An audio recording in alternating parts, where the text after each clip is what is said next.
ஏய் கல்யாண வீட்டு போயிட்டு வந்தாச்சு. அப்படியா? ஒரே கூட்டம். போயிட்டீங்களா? வை 500 ரூபா வச்சேன். 500 ரூபா. என்ன சாப்பாடு? வெஜிடேரியன். ஓ, வெஜிடேரியன். தோசை, இட்லி. முட்டை சாப்பிட்டியா? 2 இட்லி, ஒரு தோசை. 2 இட்லி ஒரு தோசை. சரி, போனையே தாம்பூல போயிருங்க. ஜாஸ்தி சாப்பிட்டேன். போய் கேட்டதுக்குள்ள தீர்ந்துட்டு 500 ரூபா முயற்சிட்டு தீர்ந்துட்டு. சரி, உன் ஃப்ரெண்டு நம்ம கல்யாணத்துக்கு வந்தான்ல, அவன் எவ்வளவு வச்சான் மொய்க்கு? மொய்க்கவரே வைக்கலையே. மொய்க்கவரே வைக்கல. மொய்க்கவரை வைக்காத வீட்டுக்கு போய் 500 ரூபா வச்சுட்டு 2 இட்லி தின்னுட்டு வந்திருக்கேன்.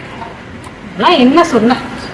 போன வாரம் என் ஃப்ரெண்டு கல்யாணம் வீட்டுக்கு போனோம்ல, 4 பேரும் நல்லா முட்டை தின்னோமா, 4 தாம்பூல பையோட வந்தோமா. நான் எவ்வளவு முயற்சேன்? 200 ரூபா. இப்படி எல்லாம் இன்னும் நம்ம குடும்பம் என்னைக்கே முன்னேறும்?